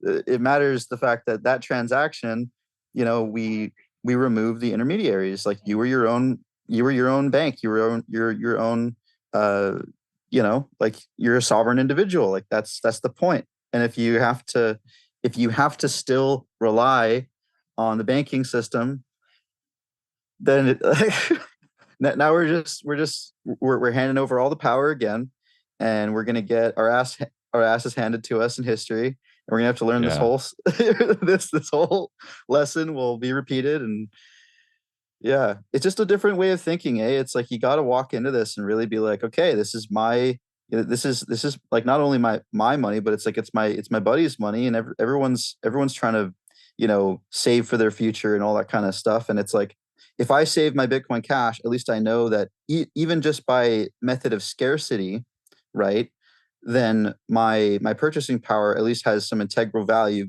due to that actual scarcity factor, right? So I know that that's actually a factor. But when I'm holding fiat money of any kind, you're just being robbed every single day. Like, you have absolutely no control. So, speaking of history repeating, we also got to check in just briefly on our friends over in BSV. So I've said on this show several times that I do keep an eye on quite closely on the BTC community, but also BSV and XEC, because we can see a good trend there. If they start to collapse, if they start to come back to BCH, that will show that obviously we've truly kind of won the argument. But also, because they have that same ideological background to some extent, it's interesting to see what kind of path they take, or if they dream up anything that we should copy. And right now, the trending discussion in the BSV space is Joshua Hensley, who I like, actually. He's a great guy, and I've been, commenting on his stuff for a while. He posted this video saying BSV is on life support, which is about as dire as it gets. Once you come to the point of admitting, like, guys, we are basically screwed and we desperately need to change something. And then he had this other guy, Craig Mason, reacting. He did a video called BSV just appears to be on life support. The links are on the slide if anybody wants to check these videos out. So Joshua's kind of unplugged a little bit, and he found some of the problems with what's going on. He even has said, like, the BCH people, they were right about some things. Or he now says, like, look, our mining pools all centralized onto Tal and all that. Like, the BCH people were spot on that that's what was going to happen, and that's what's going to happen. Now, he then subsequently doubled down with a lot of other copes and oh well, it'll actually be fine and it's still going to work and we're going to be here still in 10 years, blah blah blah. Yeah, the copes. Yeah, but it is falling apart a bit faster and faster for them, and it seems like they're in the same situation as the BTC community, where when the chips are down, things are starting to get a bit divisive. Like, first, if you have half the community that thinks there's a problem and the other half doesn't think there's a problem, well, now you've got a third problem, which you can't even agree that there is or isn't a problem, right? I think one of the things that I really disagreed with when it came to BSV was like I think there's a lot of smart people over there for sure, but I think that one of the principles, like they went into a whole bunch of I guess a bunch of old things that Satoshi had said at certain points. And I don't know, like I see it like highlighted on like they'll use like a highlighter on like Twitter or something to like point out like, see, it's right here. And I'm like, I don't think he actually meant for that to be like, I think he was kind of like, like you have to kind of get a feel for it. You can't just take things super hyper literally all the time. Like sometimes people are actually just writing down ideas. You know what I mean? Like there's a difference between like when Satoshi clearly stated like, oh yeah, before I go, here's basically how to scale it. Right? Yes. That's him telling you something very upfront. But then there's like this other conversation that he was having at another point that was saying like, you should be able to go in and intervene and like effectively take someone's Bitcoin and bring it back to the government. And so now there's kind of like this backdoor with BSV because of Craig Wright. And so if the government does want to actually seize your BSV, they can. There's that functionality that's been built into BSV. And I'm like, I just really don't like that. I don't like the idea that money can be recalled from someone's wallet. Like that's, I just don't like that. I don't know if that's been used yet though. Obviously, it's Chekhov's gun. They've put it in there. Somebody is going to get blasted with that in a court case or something. Yeah, it hasn't happened yet. Yeah, but it's like I just don't like that. Like don't build that. Don't put that in there. Like, like come on, guys. Like we're all in crypto together. Like that sucks. Like you got the nuclear option sitting right there. Like okay, guys, we're gonna publicly out Steve. He's screwed today. Just rug him of all his coins. Rug him and blast him on the blockchain forever and all time. And now it's like there permanently and now he lost all his money because we sold you out to the exact people we were trying to protest against. Like, what the fuck? We're trying to, have our own community here that we all stand up for. And I just think that it kind of defeats the purpose of having a people's money. Because cash, cash should be like the bridge between like what Elon was saying, like between the legal and the illegal, where it's like, in real life, if you want to go do something, you can do it.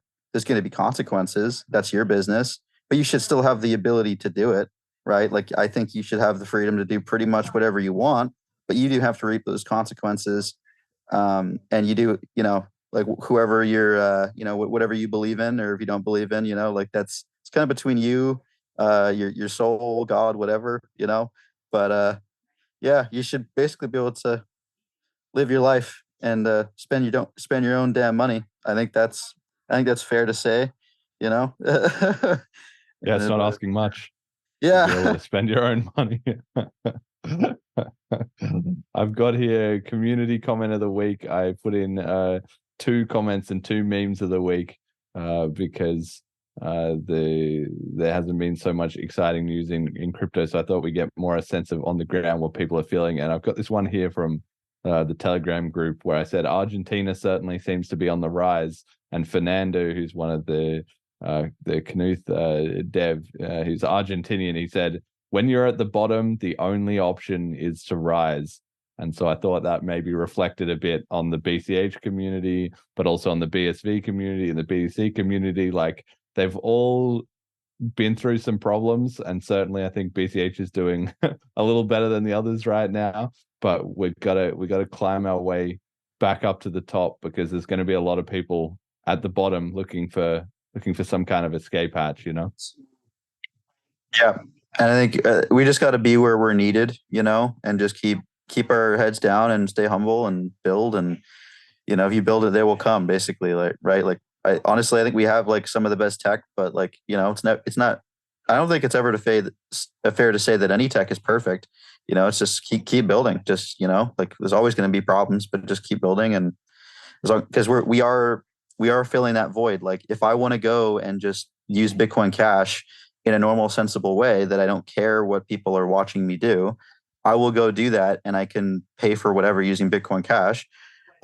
If by chance I want to go and do something for someone else that doesn't, you know what I mean, where it's like maybe, yeah, like, again, like, I'm trying to get like medicine for someone, they're sick, and it's not legal for me to do that or something, then I'll go switch over to my, private mode with Bitcoin Cash, and then go do that, because I'm taking on that risk for myself, but I also, it's my own money, right? And I think that's what's cool, is that you have the optionality, so you're not, you're never stuck in a system where everything's being surveilled. If it ever got that way, you could still, kind of run right through that mixer, so those things, I guess, are being targeted, but it's like, it's important that we have that ability, like, to be anonymous.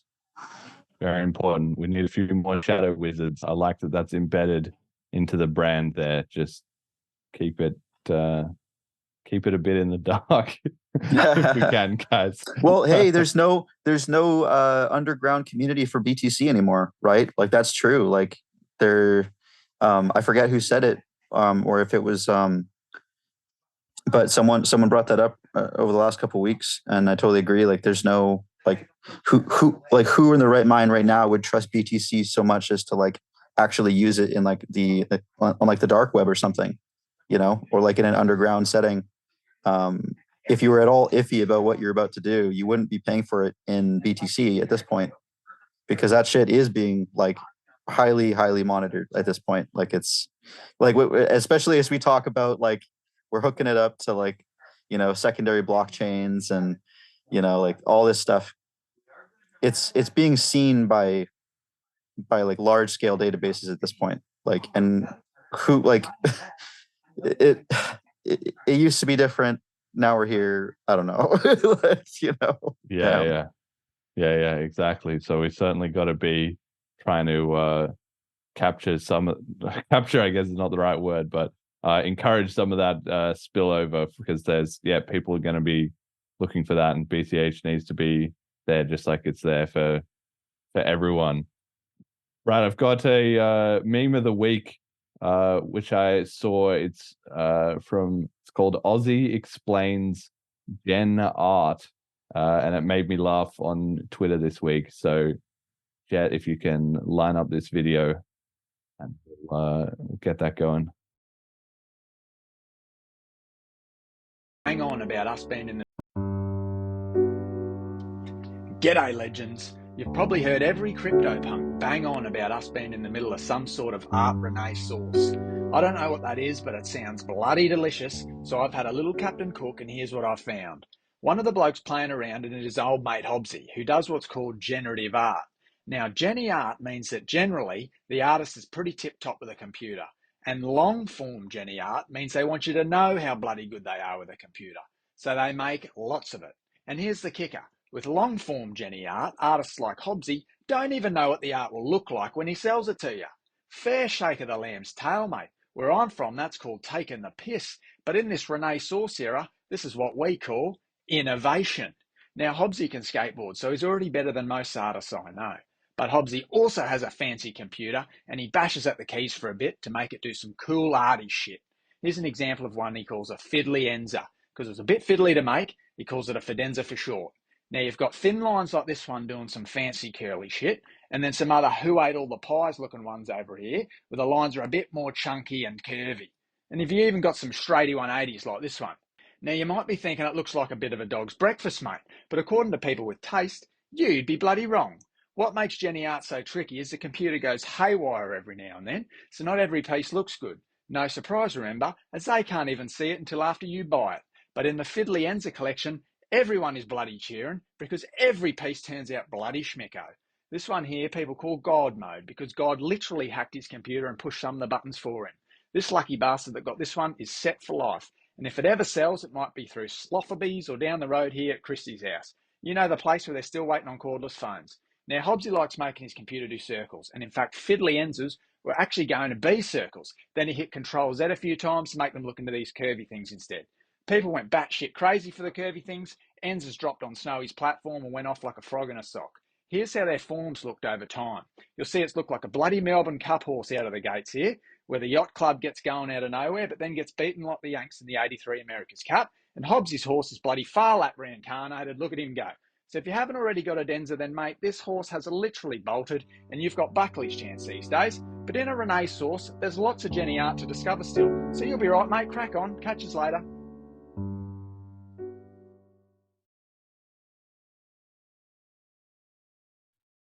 So there we go. That one made me laugh. Obviously, being Australian, I appreciated that kind of humor, but it just seemed like such a clever, innovative way of breaking down something with so many elements or that people would not be that familiar with and making it a bit more relatable. So I'm hoping, or I'm thinking, you know, maybe we can do something like that, because I thought Bitcoin Jason, he would be perfect to do some BCH versions of that, little 2-minute explainers of what's the difference between BTC and BCH, or what is cash tokens, just funny stuff, you know, simple stuff like that we could maybe promote in aging style, or maybe it was just that one video that was particularly well done, but definitely made me laugh.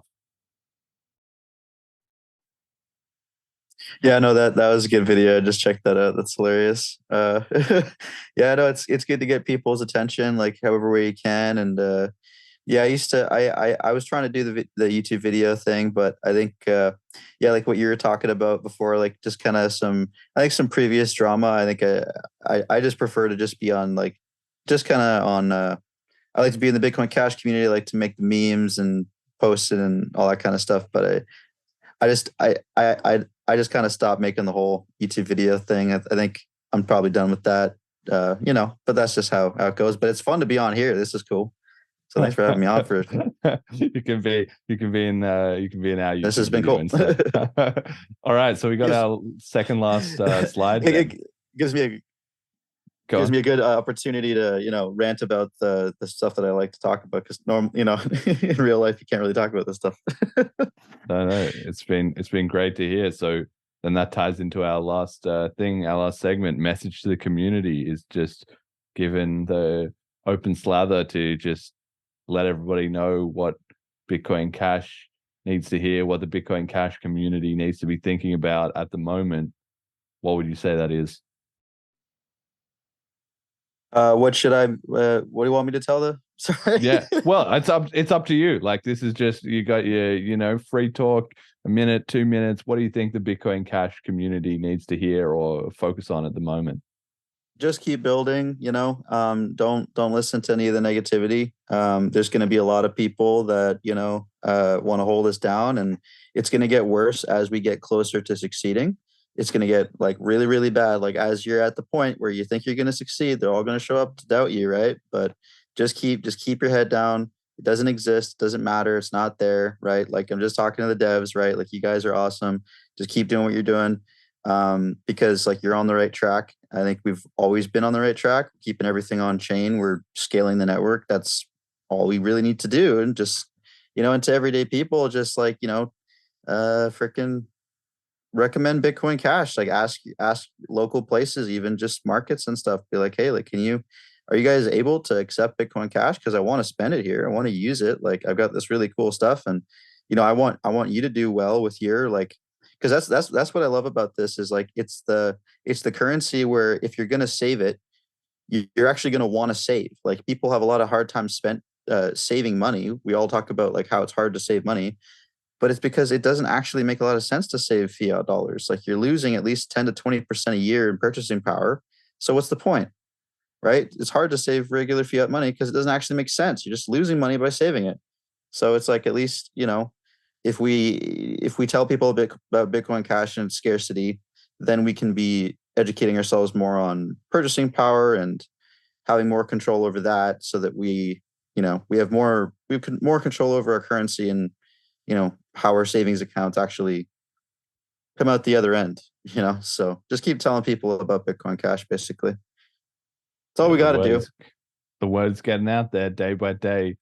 The sentiment is shifting, and that's just the combined effort of just millions and millions of small individual conversations, Twitter threads, Reddit comments, meetups, ongoing product dev, and just still keeping that brand out there. The only way to get there is just to do it. You know what I mean? Like, whatever you can do, just do that thing. Like if there was something you're thinking about doing, just get on it. Like that's the biggest thing. Like, it doesn't matter what, just start.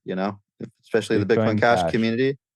Just the cash tokens community.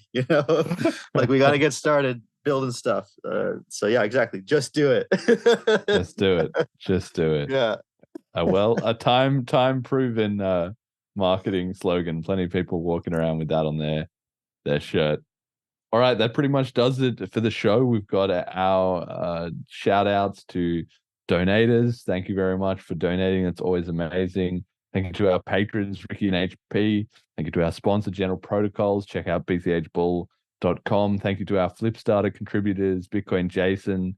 Check out Townsville. Take a Bitcoin Cash city holiday there. Shadow of Harbinger, Molecular, EmergentReasons, Erdogan Talk, and Majamalu Marcelo.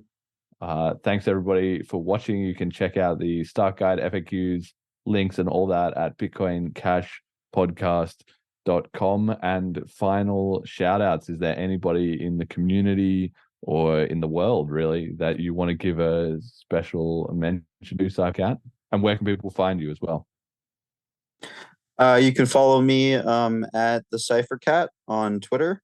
And yeah, I guess just a big shout out to the BCHautist on Twitter. You're an absolute genius, man. Keep building what you're building and helping this community grow, because like, I don't know where we'd be without you, man. Like, I don't even know who you are, because I guess we're all anonymous on this thing, but like, just keep doing what you're doing. So pretty awesome stuff. I guess that's it. Jet, shout out. Nope, nothing. And no. You got another one? Oh no, sorry. So Jet, you're not doing one? No, you can take it if you want. Do you want to? Oh no, I'm double dip. I'm good. I'm probably good. All right. Well, my shout out. I'm going to back that up. I'm going to say, Bitcoin Cash Autist. Same for me. I wrote in the recommendation for the block size adjusting chip that has done an absolutely amazing job of addressing people's concerns. I've seen it been in threads and in the chip research thing and on Telegram, and just answering questions ceaselessly, incorporating feedback, discussing with people, and then that found its way into the chip and just got better and better and better until every objection had been dealt with. And I don't think, I've been thinking like maybe we should do an episode to sort of debate it, have a pro and an anti person on, but there's not really any need, because I haven't seen anybody who's really against it. Some people, like we had Leo say on a recent episode that he thinks maybe we could just bump it up to 1 gig as the block size limit, and then that would be fine. But it's not even, that's just an alternative. He wasn't even really against an automatic limit adjuster. It just seems to make logical and so much sense. And I think that's not an accident. When you propose any new idea, people are always going to be questioning it or unsure about it or whatever. So that when you get to that point of everybody thinks it's obvious, that's just the payoff of so much work behind the scenes to convince people even of what is already a good idea. And I love it. So thank you very much for all the work you've done, and hopefully that can get locked in November. Finally, people go check out the survey, bitcoincashpodcast.com/survey, SURVEY. Just fill it out. It'll take 5 minutes.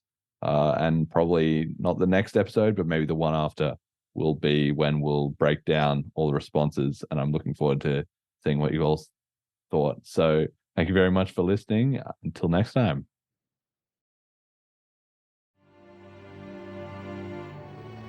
So I started realizing that if you can just find strength just a little bit longer, you will have a crew of people following you along the way. And that is another thing that no one can ever teach you. You're gonna have to learn that on your own. You're gonna have to figure out how to pull that energy out of your mind on your own. There's no book you can read that all of a sudden I have it. I've got the technique now. I know how to do it. Yeah. No, it's a grind that you have to start and finish on your own.